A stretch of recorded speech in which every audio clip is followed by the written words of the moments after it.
Olugono. Ane bulukwa mwade no muma. Onye me nkoma. Ebuli yendo. Si ejide koji. Na-aga n'iru. Biko ka anyị gbakọ kịta. Wee kene Eze-Ana. Eze-Ana ị ga-adị. Eze-Ana ugochitubelu. Nwoke ọma na oraifite. Ị ga-adị.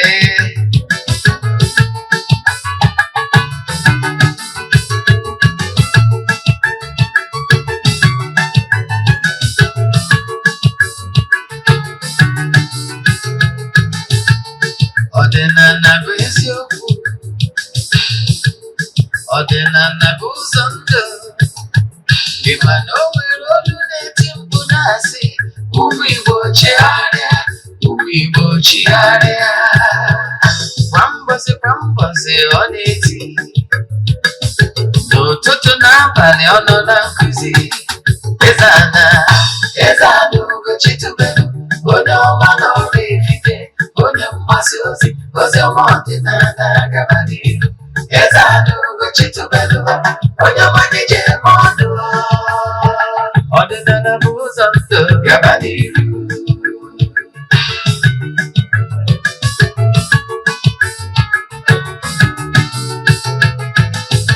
Eze-Ana ugochitubelu. Onye ọma na oraifite.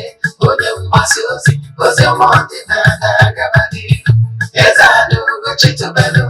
Onye ọma na-eje eme ọnụ. Ọdịnala bụ ụzọ ndụ gaba n'ihu. Eze-Ana ga-adị. Ugochitubelu ga-adị. Ugochitubelu temple ọ ya adị. Maka na eziokwu anwa chacha. Ndị okenye ga-anyị front and back. Ndị ochie ga-anyị front and back.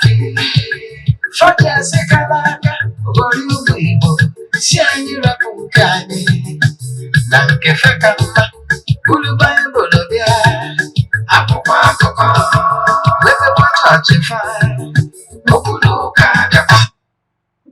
Ụtụtụ ọma na ụmụ ọdịnala Igbo. Anyị abịakwanụ n'oge awa nke eziokwu. Oge anyị ji awa eziokwu niile agba. Nke ọ bụ mụnwa bụ Ogbuefi Eze-Ana ugochitubelu na oraifite na-anọ n'isi ya. Maka ndị ọ bụ tata bụ izizi ha na-afụ m na soshal midia maọbụ n'eziokwu TV. Kpọọ m Ogbuefi Eze-Ana ugochitubelu na oraifite. Abụ m onye isi nchụaja na ugochitubelu ọdịnala temple. Anyị na-agba afa miri emi rụkwazi ọrụ mmụọ dị iche iche. Abụkwazi m onye isi nchụaja na ọdịnala Restoration Prayer Ministry. Bụrụkwazi onye mgbasa ozi ọdịnala Igbo. So you can call me an ọdịnala evangelist. I will answer. My mission is to help people live better life. N'ụbọchị taa n'oge awa nke eziokwu, isiokwu anyị ji wee bịa bụ why you should avoid somebody's wife. Ọ bụrụ na ị gee ntị na nkụzi a, I can tell you, you will regret yourself. Especially ọ bụrụ na ịbụ nwoke na-ege ntị. Ọ bụrụ na ị nwere ntị na ntị a ibu abụrụ ọfọfansi, gee ntị na nkụzi a ka ị tụọ aka gị tụọ onwe gị n'agbụ. Yes, maka na esimolu wee bịa. Bifo anyị gaba n'iru, ọkwa dị mkpa. Echefuna na aja anyị na-achụ kwa ọnwa nke ọnwa February na-aga n'iru. Ọ ga-last throughout the month of February. Ọ bụrụ na ị chọrọ isonye na aja a, ihe ị ga-eme bụ forward ya 3 prayer request. Then make token donation. Chat them na WhatsApp. I'm passing other details I need for you in order to book you. What I can tell you with the kid in Eze-Ana too. Ihe anyị na-eme bụ na anyị na-ewe ya 3 prayer request ebe na ọta na-achụ aja na-aga ọfọ na-ekwubi okwu n'isi gị ganye na ọnwa agwụ. N'ụtụtụ a ejegori m na temple chụọ aja ka ọfọ kwubi okwu n'isi ndị niile sonye na nke ọnwa. Echefukwana na anyị anaghị eshi oyibo ọrụ na soshal midia. Sesọ ndị sonyere na aja a ga-enweta ihe onyonyo ihe gbasara aja. Ị nwekwara ike isonye na aja n'ebe ọ bụla ị nọ na nsọtụ ụwa dum. Distance is not a barrier. N'ọrụ anyị na-arụ ma ọ bụ na aja anyị na-achụ na temple maka na ike Chukwu zuru mba dum. Ọ ihe kwesịrị ime ihe nna achịkọwalụ gị bụ anyị anaghị eshi o testimony maọbụ ihe ọrụ na soshal midia But I can tell you, you get in Aja and Atuli. I actually got Aja, he carried out around. And no one else when Aja sees every day as we speak now. Over going in the book throughout 2024. Had a show on the hair skip maybe 1 month. Yes. He had not taken one again when I wanted to issue an Aja. I chat him now WhatsApp 0813 82 43 871. I repeat 0813 82 43 871. More when I chat him now WhatsApp 0805 78 37 672. 0805 78 37 672. Ọ bụrụ na ị na-esonyere anyị site na YouTube maọbụ na Eziokwu TV n'anya na screen gị ga-afụ nọmba ebe anwa send ya message. Ọ bụrụ na ị send ya message I will respond. Ọ bụrụ na ị kpaa akpọ ọ bụrụ na m ji ọrụ n'aka my PA will respond. Yes, ka anyị gaba n'ihu na nkụzi anyị ji bịa. Ọ bụrụ na ị na-esonyere m na ị na-anụ olu m taa ịlaikiri nkụzi a ị chọrọ ishare ya friends and well wishers gị jee na my YouTube channel Ogbuefi Eze-Ana ugochitubelu oraifite. Ị ga-afụ nkụzi afụkwazie over 1000 lectures nkụzi niile anyị na-akụzi n'ọdịnala Igbo. In fact, o nwere ihe ọbụla ị na-achọ n'ọdịnala Igbo anyị emetụbere aka. Ọ bụrụkwa na ị na-esonye na anyị site n'Eziokwu TV ị chọrọ ịwọchị movie ọbụla ịwọchị na channel a ịwọchị ọzọ ma isi anya mmadụ jee na Ugochitubelu movie productions na YouTube maọbụ na Eziokwu great movies na YouTube ma ọkwazi ijee na Eziokwu TV Hollywood movies nke ahụ maka Igbo movies. Yes. Then nke ọzọkwazi ọ bụrụ na o nwere egwu ọbụla ị na-anụ na channel anyị n'Eziokwu TV maọbụ egwu ọbụla ị na-anụ ịchọrọ ịdownload jee n'ebe ọbụla audio mark jee na iTunes ebe ọbụla fact and social media go and download it. Yes, mana YouTube you can download egwu anyị ọbụla. I can tell you oge na-etere aka o nwere egwu ọfụ anyị na-ekwu that one wọpụ ka ọ bụ ị na-ege ntị so ị na-esonyere anyị ị na-ege ntị na-emetụ aka na share button na-agwa ndị enyi gị ka ha na-esonyere anyị imeziri ihere ịgbasa ozi ọma imeziri ihere imetụ aka na share button ka ndị enyi gị ghara ịgba n'ihi na ege ọdịnala. I can tell you ọdịnala has come to stay. Last 4 or 5 years I bidoro this struggle. It wasn't like this, but ọdịnala is gaining momentum. In fact, I can tell you now our ancestors are reincarnating very fast. Yes, that is why they are for this awakening massively. And I can tell you in the next 20 years, the thing you will be seeing will shock you. No one will believe na ndị mmadụ adara to their roots. Maka na na-ajụsi intelligent questions, na-eme intelligent research. But also ga on a blind fact of belief ihe ọbụla under dogma. Because you know, under dogma, you are advised to swallow everything, whether you are convinced or not, as long as the papacy have said so. Then, I buy an nkụzi anyị ji maka ya wee bịa. Nkụzi anyị ji wee bata tata bụ nkụzi gbara ọkụ. Ọ mmụọ nye m ntụziaka nkụzi maka na yesterday I saw a man crying like a baby. Abụrụ m mmụọ, but his cry really touched me. You know why he's crying? The fellow man collected his wife. A fellow man took away his wife. So for him, I believe on the idea of physically strong. He ain't what it takes to fight back. But I can home where he came away. Oh, the Bujero case here, Bujero more case here. One more barrier. What he had physically, the eye and walk there. Macaronia carry it. Believe when they know yet. When I am here, when I can tell you, more with that man. Yes. But in a case here, I'm going to go. This man cried like a baby. So he had not checked what able. We don't know who. On what road you're on now, Geraldine and William Madonna's portfolio. Avoid it like leprosy because it will bring your doom. Avoid a married woman. Any woman that is saying married to a man. You know what I mean? the woman is still carrying the dowry, the bride price on her head. Please run as far as your leg can carry you. It's a disaster in waiting. And when so many men normally comes with so many excuses. I was asking one guy, why are you always going after married women? He said, some people, I will come. I will give you some instances. Many people, I interview so many people. Why are they going after married women? Some came with so many flimsy excuses. The other one said that why he's going after married women is that one, they don't carry diseases like single ladies of nowadays. I now asked him to explain. He said that because the woman is married, her husband will like both of them to be infection free so that they will be giving birth.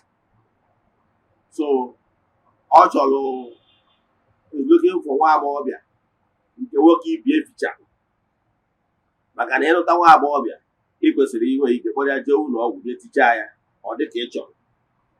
Now you want to reap where you did not sow. Now another man walk and you want to chop. Now what you are doing is stealing from another man's effort, sweat. Ịchọrọ iri ebe ị na-akọ. Then ụdị agwa dị etu ahụ agwa ndị ekperima. You na-ege ntị silly. So some said why they will normally go after married women is that married women have seen it all. That they don't usually demand money like these single ladies of nowadays. You na-ege ntị. Because he generated this excuse because another man is the one clothing her, then providing her needs. So, however, cheap. It surely take responsibility of a fresh girl. Here's all who call us already. A married woman that they go, they spend on her is because her husband is taking care of her. So she can afford to give you free. Negative. He will He na job because another man is there working. Negative. Then only God or some now why he normally goes after married women is that they don't to avoid stories that touch. That married women will not come with I miss my period. Yeah, pregnanted me. This and that. To avoid that story that touch. That's why he's going after married women. Now, clap for yourself. Can't you? Ihe na-akọ so bụ disaster. But let me take my time to break and to tell you the consequence of what you have done and what you are doing. What you are doing is that you are going about to keep impregnating married women. You are one of the reasons why a man cried like a baby the other time. It's all over social media. What happened? A man got married to a woman. They have 5 children. Now, something led to another. A child of this particular man fell sick. And they are looking for blood to a donor. So, all of a sudden, the man now walked in. The doctor said, yes, Mr. Thomas, you are welcome. We have a challenge at hand now. The challenge is that your child is lacking blood. We want to donate blood. Would you believe that this man happily said, okay, doctor, I'm here. I'm the father. So, doctor took him in after the blood check and everything.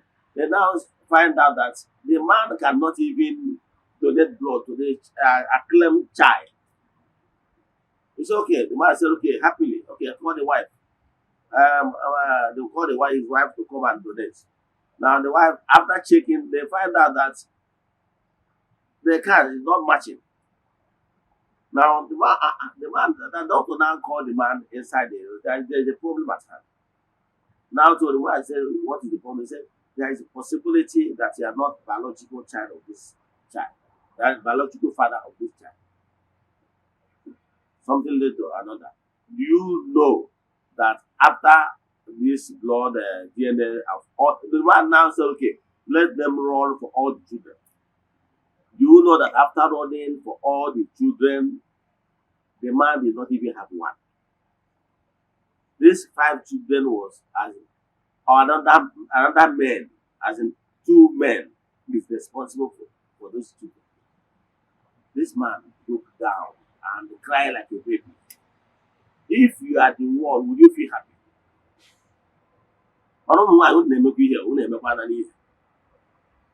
How could you have this kind of mind? How could you be this kind of wicked to treat a fellow man this way? Now, if there is for any reason the man is impotent or whatever, that is the problem, there is solution. Raise the red flag on time so that both of you will seek medical help. Now, if for any reason the man is not capable to do the always alone, the family work, now what he would have done is both of you will sit down. You as a woman, you are not feeling comfortable staying or there on behalf of this man for further arrangement. You are free to back out. Not deceiving yourself. You are hypocrite. You are claiming that you are a wife to this man and you are bearing children for him. But this man is laboring, providing for my kids. And the worst thing is that this man have trained all these children. All of them are brothers. If you are the one, if you are the one, will you feel happy? Will you feel happy? Won't you feel betrayed? So avoid it. So this particular man broke down. I don't want to tell you how the story ends, but it's very, it's not something palatable anybody can dream, even with your enemy. What am I saying? If for any reason, there is a reason, because a woman will say that the man, why they cheat. I even ask a woman, why do you cheat? Some girl with flimsy excuses. The other man said, the other woman said, he cheated because the husband is not man enough to pregnant her. I said, okay, if actually medically proven that this man cannot put you in a family way, there's many ways to kill that. Have a family meeting with this man. Then you people should iron it out. Either you back out of the marriage, or if you are staying, the man will, out of his own free will, make alternative arrangements for whom he feel comfortable with, that will be doing bedroom services for him. It must come from the man. Yes, if you be able to convince him that he cannot get the job done. That is one. Then for you, so after the arrangement, if you are not comfortable, you are free to back out. That is ordinary Igbo. Ordinary Igbo, marriage is not by fire, by force. But for you to be there pretending that all is well, but you are cheating on that man, I can quantify you as a murderer because you can kill somebody. If you can treat a man in this way. Yes. So that is one. I now interview another person. He said why she cheat is because the man cannot give her all the fire that she needs. Now, but the man is providing everything the house needs, as in financial support. He lack nothing. But for the woman, he said yes, she's not lacking anything. But the fact that the man is not giving her services the way she wanted it. This particular man is well to do. He gave is man enough. He pregnant the woman anytime the need arises. But the problem is that the woman said that for pressure, like food to her. You understand? Now, you want this man to be going round after round, round after round. And since the man cannot do this to her, she will now sit for another man that will be doing other side hustle for her. Woman, yeah, okay. Let me give you an example. What is the problem of this particular generation? Is that you know, let me tell you what will shock you. You know that 20%, the way it's going now, is up to 20%. 20% of young ladies now, I mean, ladies from 30 and above, ladies from 30 to 50, 30 to 50. You know that ladies from 30 to 50 to 55 even, some of them are using sex toy. You know, I know it will shock you. Some women of nowadays have spoiled to that extent. I'm sorry to say it, but I'm telling you the fact, what is obtainable now. Ladies of 30 to 55, some of them are using sex toy. Some of them have spoiled to that level that they can never get satisfied. They will go and use self-toy, some of them use battery, some of them use so many things. In fact, to mess themselves. So, if you are searching for a wife, any lady that is using sex toy, avoid that person like leprosy. Avoid her. She not marriage material. You know, get it? Because she will like you to always be on her 247. Okay, you will die you. You know, get it? 90% of strength morning doing always alone is the man. Women contribute only 10%. Now, and she's a receiver. You cannot match a woman, let me tell you, my brother. Don't go and kill yourself. Some of you, some men, yes, some work even. Let me talk to you. Women are sleeping. Let me talk to you. Yes. The woman is a receiver. No matter whatever you throw, garbage you throw at her, she will collect.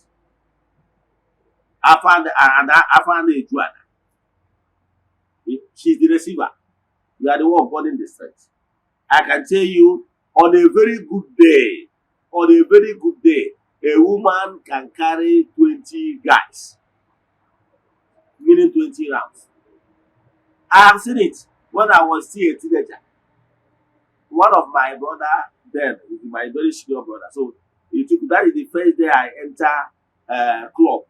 Yes. There is this particular club at Nnewi. We went there just, the outer club, no dancing. Sometimes they will say, who is that person? Those singers. And we say, okay, they say maybe Sadebe is coming. Or one other musician is coming to that particular hotel. Go to the hall. Everywhere people will pay for tickets to enter the club to see the OK Jakota. Now, so we want to see OK Jakota. Then inside that particular hotel, there will be maybe inside, because that hall they are performing belongs to a hotel where Ashawo people used to stay. So if you go inside, you will see this Ashawo people. So after that, one of my brother now, the one that took me there, that's my first day. He told me that he want to go and see, I should follow him. I followed him because I was still a small boy. I'm about 17 then. He went there. He told me that he want to see with Ashawo. I was like, wow. I just start one place. I saw almost 10 guys. Same guys standing waiting for a particular girl. I'm not asking why. They said the girl is just a small girl of maybe 18 then. It's just a new person in that particular book. So people line up whenever they have fresh girl, churches of Israel. A version of what I now go holiday of the watch hotel. So what I can open up well, mother 10, I count 10 guys waiting for her. Other Ashawos of one go big auntie. All Ashawos, they are waiting for her. One after the other, one after. Before my eyes, 10 guys. Waiting, let's say 2 hours. Almost 10 guys. Now, can you imagine how many people she must have carried even before we came for that hotel? You know how many people she will still carry, but to be on the same side, let's say he carried like 10 again, 20. And now confronted one and said, is it possible for a woman to carry 10 men? He said, on a very good day, with money that is involved and with here that a woman can carry. That only I'm sure that particular lady that particular lady that time will record, oh, I'm going to, I won't know that, oh, I'm in agency. So that girl lady now by now. Oh yeah, must go on with but I particularly how somebody's mama now do. The more the problem. Negative. And dog head up this year na family. Why you one innocent guy? But he will take care of the motor. You know where sick. You have no cheer. Negative. You will give you Christmas. And I said for one Martin. Now one Martin matter Christmas. You want no cheer kagu. Ochi. Ode mmadụ na-etu a asị ọkwọ nga anụkwana ha ihe nna achịkọwala gị bụ na o teke o mere wuzi mashin ka o ji eme nke ya taizi ihe ọ pụtara na ohuman bin ka mmacha mashin ka o ji emezi nke ya ka ihe eburu debe n'ụlọ ị nwere ihe imewuru ya mmetụ ya nete ịchọọ ka ịgbachi anya nwụrụ na-ege ntị if you like go take ma akpọwa afọ ọgwụ ya nwere ụmụ ọgwụ a sị eji eme ihe hasa ọ ga-eyanwụ ọnya kpatara ya afụ ụfọdụ ụmụ nwoke ụfọdụ yes gị nwanne nne m anya pa mmadụ iduru nwatakịrị ijee bikos na oji ije gwọọrọ ya azụ ije na nke amaka na-egbu azụ gwọọrọ ya azụ 10,000 wee debezie ahụ na ọta ga azụ gị n'ihi ya agwọ ya ịba ọgwọgwọrọ ịba ịba agụ ya ị na-ege ntị gị nwa na-egbu onwe gị yes ọ na-esi maka ọgwụgwọ na-egwọka ya ịba wụ ka ị na-emenye ị na-ege ntị ịgba 100 how many milligram ị na-atụ each time. Oga, ọ bụrụ na onye nkarịa ma ya ogbukarịa ya ọ ya nọrọ ụfọdụ ji aga emecha eto oje sị ka oje nwụọ ọgwụ o ruo ebe anwa ka o inkrizie blood na-aga na vesụl n'ime akwara ya o ruzie ebe anwa o nwee heart attack nwụọ n'elu nwaanyị ịrụtabere na ịrụbere bifọ maka na ọ chọrọ ka nke nwaanyị na ọ ya kwụrụ ụgwọ azụ ọta ọga ị na-egbu onwe gị na-ege ntị so dọmma ihe m ji agwa gị ha bụ gị nwa nwoke nụrụ nwaanyị nwaanyị a na-asị gị ime ọnụ dịka o mere ka iji ebute ma ọ ndị na-eyuzu vibrator o wee sị gị hada ọ ga iwu da ịnwụ akwa gị onye bụ ara akwa otu obere ife na-aga n'ihu n'omekomere so ihe na-achọ ịkọwara gị onwego onwe anyị na-asị na nwoke ahụ nwere ihe ọ na-emeta gị n'ọsọ ogboro na akwụkwọ ọ na-emeghịchi efu maka ihe niile na-agbara iro nne ahụ adọrọ gị na-ege ntị ịnagori n'iyi na-achọzi nwa mmadụ ihe eji wee na n'iyi na-ege ntị ihe na-achọ ịgwa onye na-ago n'iyi ihe ọpụta bụ na laịf ibigoro emego gị o nwere ihe ọbụla mmadụ mere gị ihe adị satisfied so efu ha na onye ọda na-eyuzu tọị na-agba ụkwụ gị a ya kụwa gị n'isi na dị abenjosi so eskuzu anyị nyere ụfọdụ ụmụ nwaanyị na-enye nwere ụfọdụ ụmụ nwaanyị na-enye bụ eskuzu n'ihe kpatara ya ji agba n'ilo na nwoke a megha n'ofu onyeisi ike mmadụ eji emeri sekọnd wan uru eburu ya ọ ya nwụrụ gị onye anwụrụ ọrụ ọ na-agwụ agwụ ọrụ ọnụ nwere ike taa echi obidokwa ị na-ege ntị so mana data excuse iyi na-enye kpatara iji agba n'ilo n'ọhụụ n'elu wọta ihe kpatara iji enye wee excuse wuru iwe oteke o mere and onwe onye ya emekwata gị so excuse gị a arant nonsense ị na-ege ntị so o nwere excuse ị na-enye ọdịnala Igbo gwara gị ọ bụrụ na ibiwe ọ bụrụ na o kwere ya free to go ya father's house ọ ha bịakwa were ego ebe n'isi gị iri free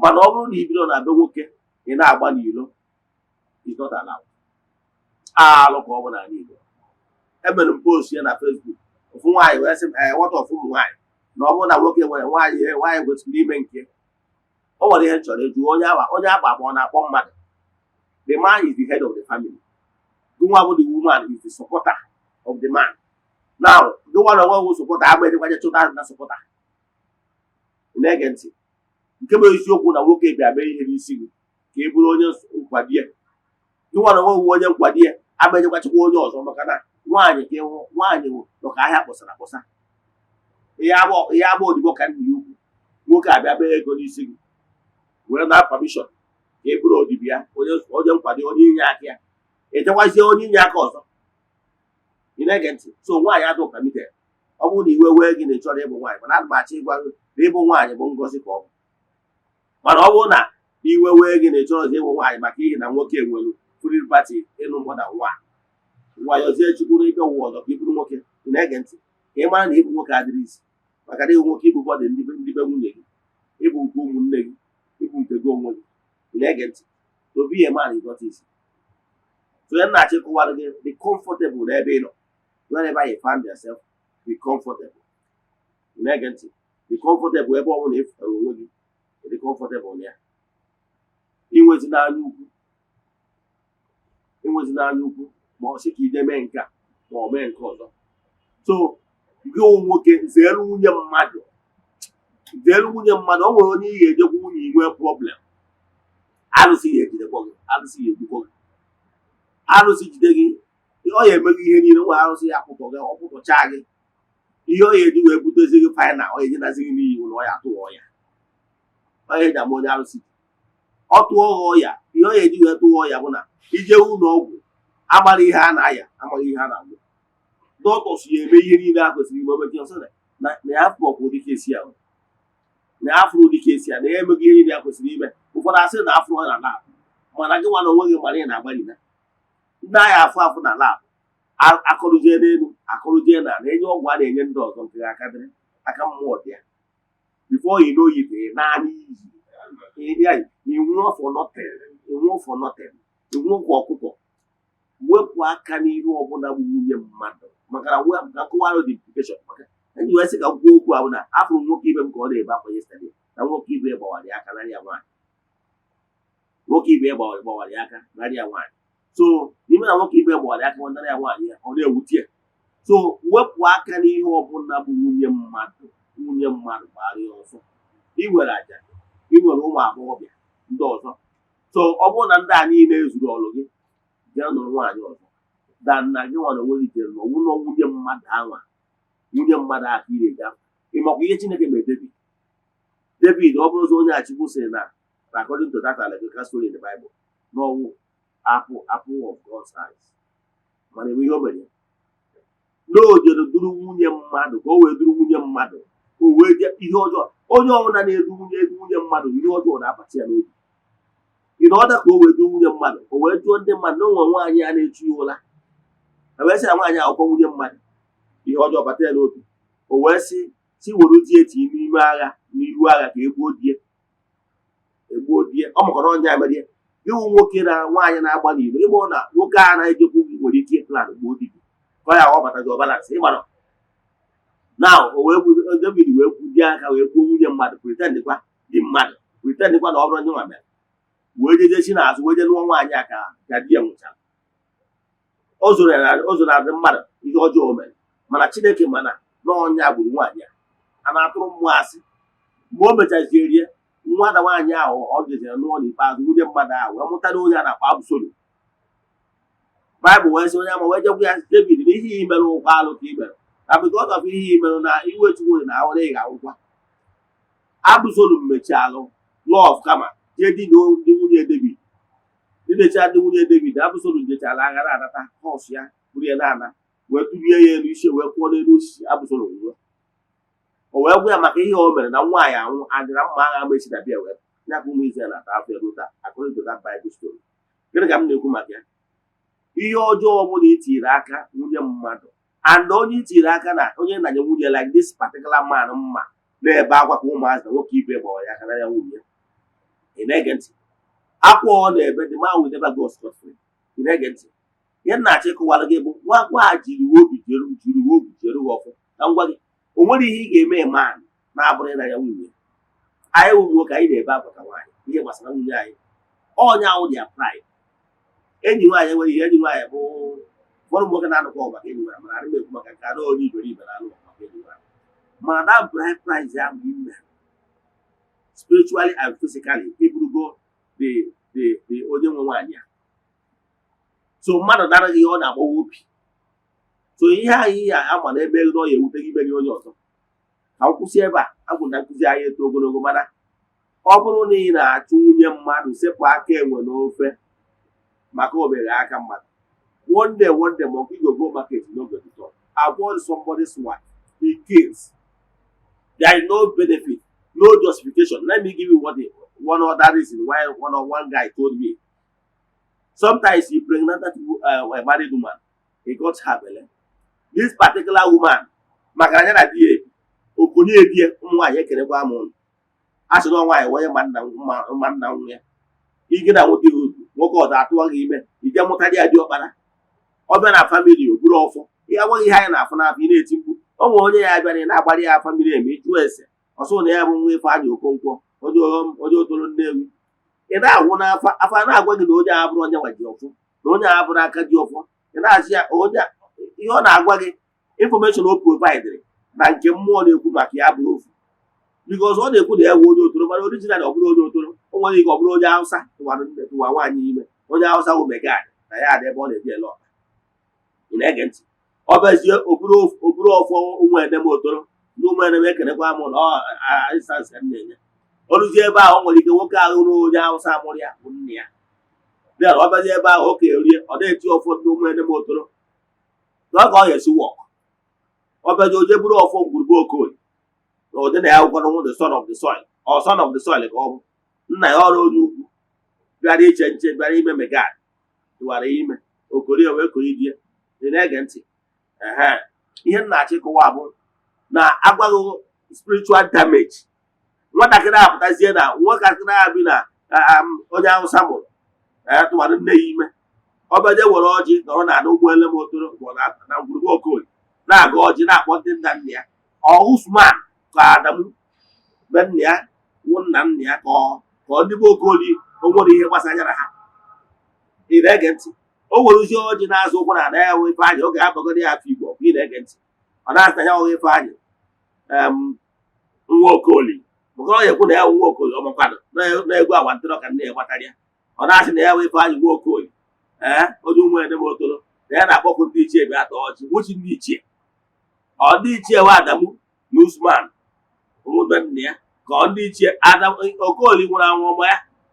Ọ dị onwere niile anyị na-eji uju Okoye ihu na-akọsụ confusion. Emenye nwatakịrị a na-akụ ụta, onye isi aja kpọọ ndị ichie a na-enebe edu na-enefu maka na ha mara onye ọnwụ stranger. Ị na-ege ntị. So omededu a life ya dị complicated. Ana m achọ ịgwa gị n'ọgwụ maka ọsụ ya, maka na agbacha egwu ọ na-anụ nwatakịrị a dị confused. Ị na-agba afọ ọ na-ada efọkwa maka na information ọ na-provide dị very different from the reality. Ịgbagogwo onye anya ka m kwụsị ebe a, mana ihe m na-achọ ịkọwara gị, wepụ aka enwe n'ofe maka o nwere aka mmadụ. Ị na-ege ntị. Maka na ụfọdụ na-awụ identity ha na-eprovide duru n'afọ abụrụ ihe spiritual na-ekwu maka ha. Enwere ike ịgbagodo afọ ọ na-ekwu na onye ahụ dị ọkpara, mana enwere ike mmụọ bụ the second son bụrụ biological child of that family. Ụfọdụ onye ụfọ ya na-ama ọ na-ama the second child. Ka m kwụsị ebe a, mana ihe m na-akwa gị o ji akwa ahụ ụmụakwa ahụ ya gbara onwe. Wepụ aka enwe n'ofe maka oyi aka mmadụ. Ịbụrụ nwaanyị na-agba, ịbụrụ nwaanyị nụrụ di na-agba. Ọ bụrụ na okporo ozi si na be dị ụkwụ wochiga ngọ. Ịbụrụ nwoke nụrụ nwaanyị, ziere nwaanyị nọ na di maka ndụ gị. Ka onye bụ mmanụ na-agbara onye akwa ọcha yi akwa ọcha, onye yi akwa ọcha na-agbara onye bụ mmanụ. Ekelekwa m ụlọ. Ọ bụrụ na ị nwere ajụjụ na nkụzi a ma ọ bụrụ ịchọ ka agbara gị afa mmiri, sendịalụ meseji na WhatsApp 08057837672 08057837672 ma ọ bụ 08138243871 08138243871. Ka ọ dịkwa na echi niile, a sịrị m n'afa Chukwu Okike nke pụrụ ime ihe niile ka ha rabụ ndị niile ga-esonyere anyị n'oge awa sonyere anyị nọ, ma ndị ga-emetụ aka na share button. A sị ka Chukwu Okike pụrụ ime ihe niile gọzie unu n'ebe ọ dị ukwuu, na-agọkwazi ọfọ n'isi ndị friends of the temple and the children of the temple. A sị m na ọmaka ga-emere ụnụ na kakaka ya mụ na chiji ya mụ ụnụ na onye isi ụnụ na-awa aja ya nwere nke chụọ. Onye chacha ihe ọjọọ ya eme ụnụ ya mụọ nwunye. Onye fụrụ ụnụ cheta nwa ya nwụrụ anwụ sị ka ihe mere nwa ya nwụrụ anwụ mee ụnụ. A sị m na nwa onye ahụ ọzọ anwụzi na anya nwa na onwe ya nwụrụ. asị m ihe unu ga-eri bịa ya eri unu abịakwana n'aha Chukwu okike nke pụrụ ime ihe niile onye ike niile dị n'aka si n'aka ya abịa ya gazie ka ọ dịkwanụ n'oge awa nke eziokwu a sịkwa m onye ji wee chụọ àjà na emechaa na ọ ya ekwuriri ome daalụnụ